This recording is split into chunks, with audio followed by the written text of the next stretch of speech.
Dans la partie précédente, on a présenté la solution d'un exercice du diagramme de cercle de la machine asynchrone et on a dit que ce diagramme est très important pour la détermination des paramètres de la machine asynchrone, surtout à cage de Curie, et on peut utiliser ce diagramme pour la détermination du rendement.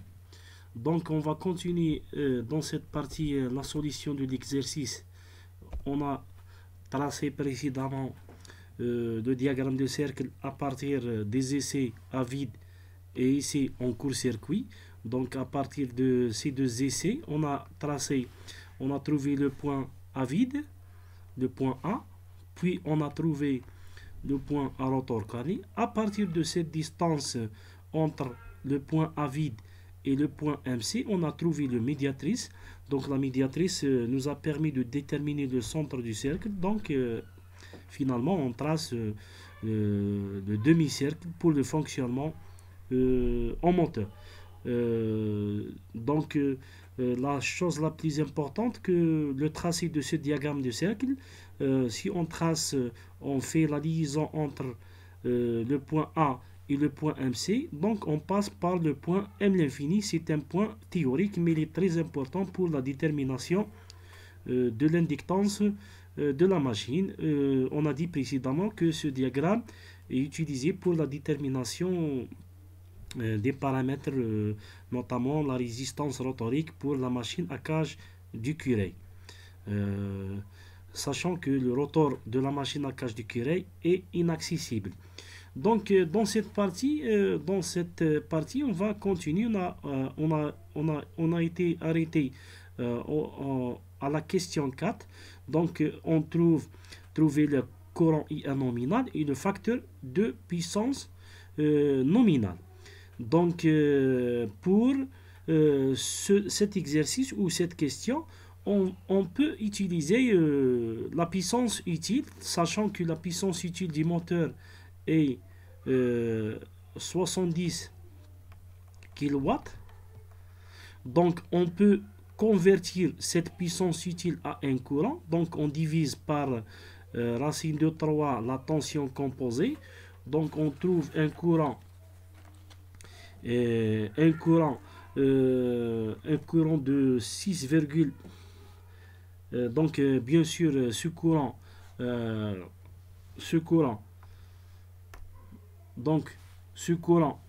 va nous donner la valeur de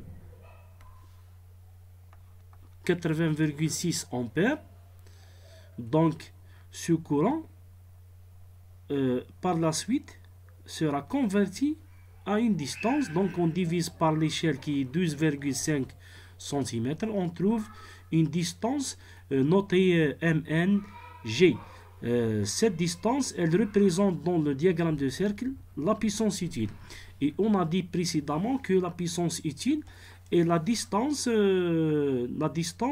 entre la droite du couple et le cercle. Donc la distance KS, c'est les paires de fer.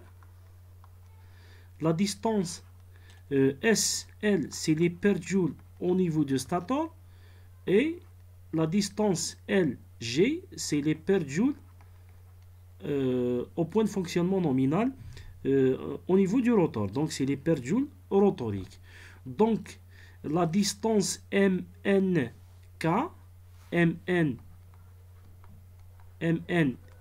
c'est la puissance absorbée. Donc la soustraction de la puissance des paires de joules au niveau du stator et les paires de fer au niveau du stator de la puissance absorbée, donc c'est la puissance transmise. Donc la puissance transmise est égale à la puissance absorbée moins les paires de joules statoriques et les paires de fer statoriques. Donc la distance MNL, c'est la puissance transmise. Donc pour placer ce point, on doit faire la soustraction des paires de joules aussi. Donc la puissance utile est égale à la puissance électromagnétique moins les pertes mécaniques. Donc, dans cet exercice, il a négligé les pertes mécaniques. Donc, la puissance utile est égale directement à la puissance électromagnétique. Et en chassant que la puissance électromagnétique, c'est 1 moins G, la puissance transmise. Voilà. Donc, pour trouver la puissance utile qui est égale à la puissance électromagnétique, on doit faire la soustraction des pertes joules de la puissance transmise. Donc, si on fait la soustraction des pertes joules de la puissance transmise, c'est-à-dire que PTR moins PGR, elle va nous donner la puissance électromagnétique et en même temps, cette puissance est égale à la puissance utile. En même temps, selon la formule du Coule, que les pertes joules au niveau du rotor est égale au glissement fois la puissance transmise, donc on trouve la relation qui lie la puissance électromagnétique qui est égale à 1 moins G fois la puissance transmise. Ça, c'est un petit rappel pour continuer l'exercice. Donc, on peut faire une petite conclusion ici, ou un petit résumé, que la puissance transmise est égale à la puissance absorbée moins les pertes joules au stator, moins les pertes fer au stator. La puissance électromagnétique est égale à la puissance transmise moins les pertes joules au rotor, sachant que les pertes joules au rotor est égal au glissement fois la puissance transmise, donc est égal à PTR moins G PTR, qui est égal aussi à 1 moins G PTR.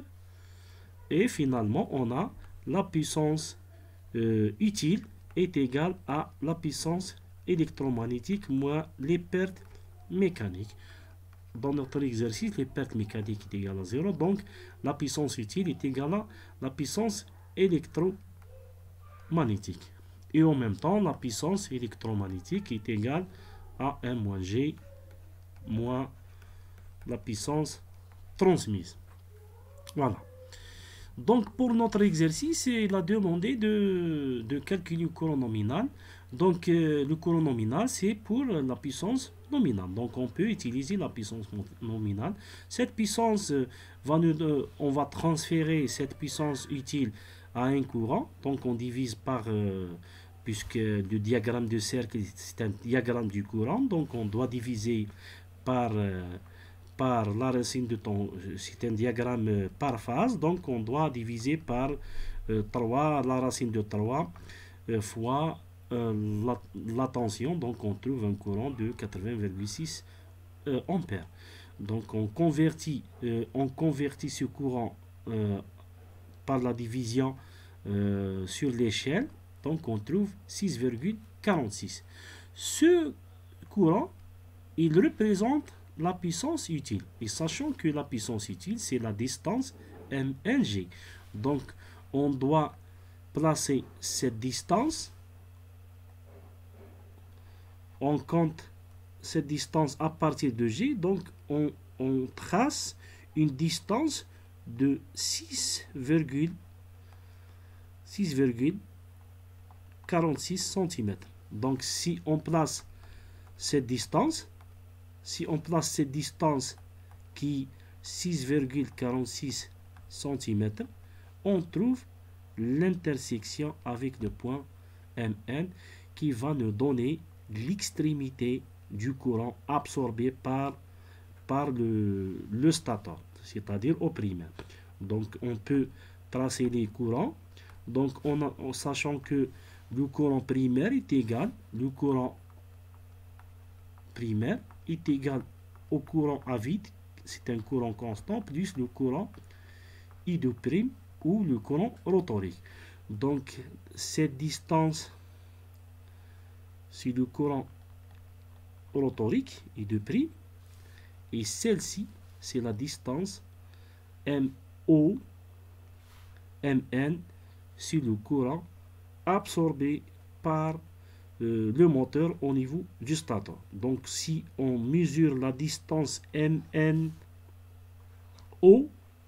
c'est le courant absorbé par le primaire, c'est le courant I1 nominal.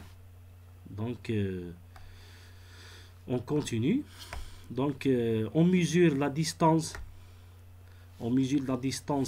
Donc à partir du placement du sous-courant, on trouve le point MN, c'est le point nominal.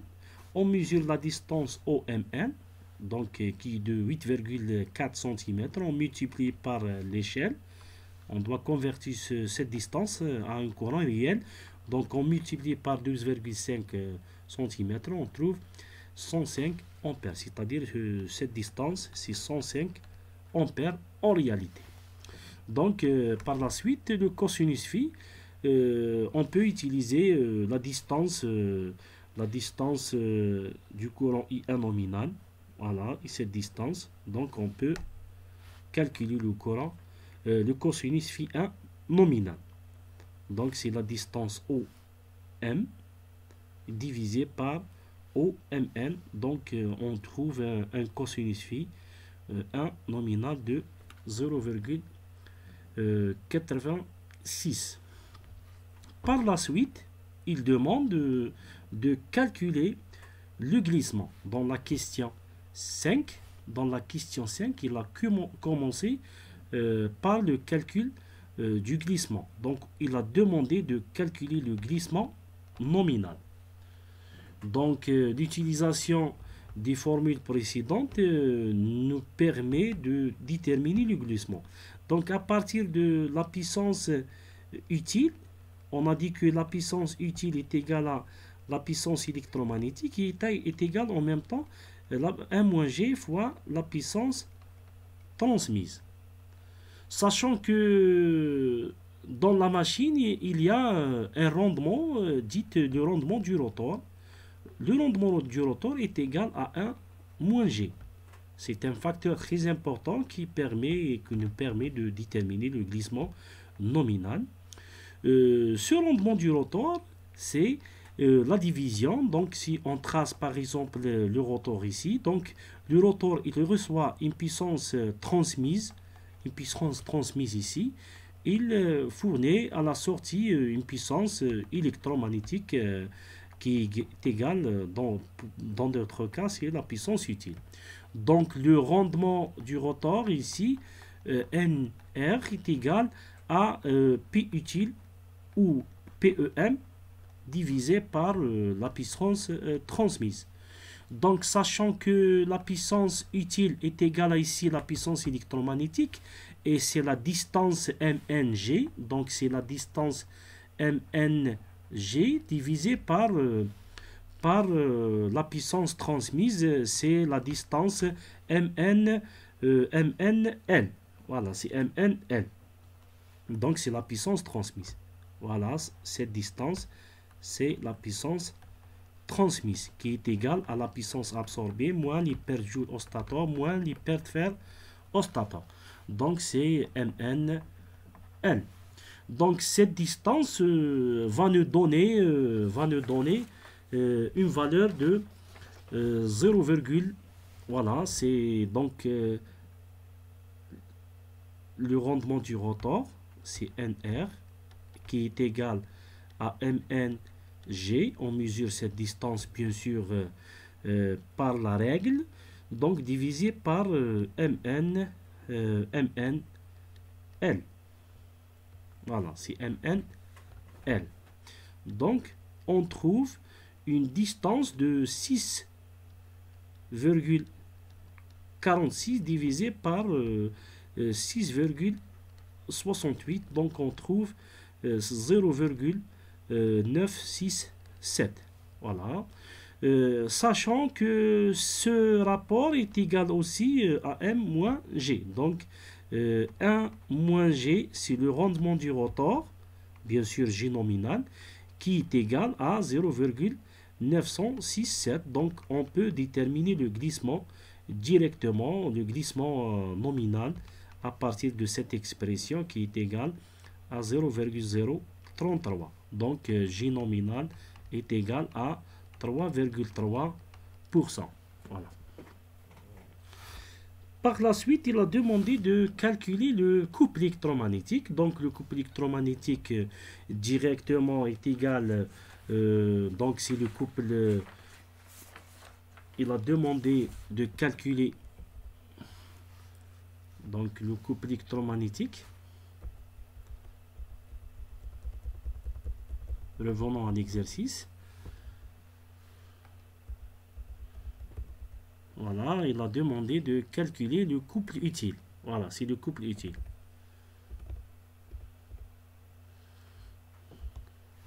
Donc, le couple utile. Donc, on peut continuer ici. Voilà. Donc, à partir de cette question, vous notez bien que le glissement, c'est 3,3%. Donc, je dois effacer ça pour avoir de l'espace. Donc, le couple utile est égal à la puissance utile divisée par le oméga R. Donc, oméga R, c'est 2pi NR divisé par 60. Voilà, par 60. Donc, pour l'exercice oméga, la machine est de 8 pôles. La machine est de 8 pôles. Voilà, 8 pôles. Donc, NS est égal à F fois 60 divisé par 8 pôles. Donc, c'est-à-dire que 2pi est égal à 8. Donc, P est égal à 4. Et pour la formule de NS, on a F fois 60 divisé par P, c'est divisé par 4. Donc, NS, c'est 750 tours par minute. Donc, vous notez bien que NS est égal à 750 tours par minute. Donc, pour déterminer NR, donc on doit utiliser directement la formule de M-G fois NS. Donc, on trouve la valeur de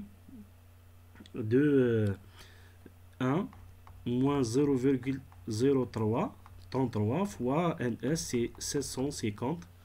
Donc, on trouve la vitesse NR. Donc, finalement, on peut calculer directement le couple électromagnétique puisque la puissance utile est connue. Donc, c'est une puissance de 70 kW et NR est connu. Donc, directement, on fait le calcul de ce couple utile. C'est 70 10 puissance 3 divisé par 2 fois 1 moins 0,033 fois 750 divisé par 60. Donc, on trouve un couple de 921 Newton mètres. 921 Newton mètres. C'est le couple utile. Voilà, c'est le couple utile. C'est 921 Newton mètres. La chose la plus importante ici, que ce couple est égal en même temps le couple électromagnétique. Voilà, il est égal la même chose, le couple transmis. Pourquoi? La puissance, le couple utile est égal au couple électromagnétique moins le couple des pertes. Sachant que les pertes mécaniques est égal à 0, donc le couple des pertes est égal à 0, automatiquement ce couple utile est égal en même temps le couple électromagnétique. Et on a démontré précédemment que par la suite que la même chose que le couple électromagnétique est égal au couple transmis, puisque le couple électromagnétique il est en fonction de la puissance électromagnétique divisée par oméga R, et le couple transmis c'est la puissance transmise divisée par oméga S. Sachant que la relation entre PEM et PTL c'est 1 moins G, voilà, la puissance électromagnétique est égale 1-G la puissance transmise, et la même chose que oméga R est égal à 1-G oméga S. On simplifie 1-G avec 1-G et on trouve directement le couple électromagnétique est égal le couple transmis. Pour le rendement, donc on peut calculer le rendement.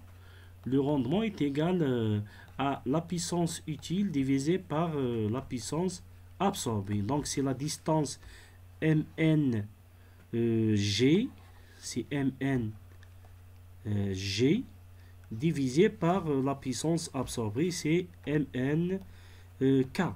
Voilà, donc c'est une valeur de normalement Mn G se connaît sur 6,46 divisé par 7,58. Donc c'est un rendement de 85,2%. Donc voilà, c'est une petite application de l'application du diagramme de cercle. Il y a une autre méthode, mais elle demande un peu de précision pour déterminer le glissement. C'est la méthode des droites du point B associé au point MC pour déterminer le glissement. Et on va voir cette méthode dans une autre occasion. Je vous remercie.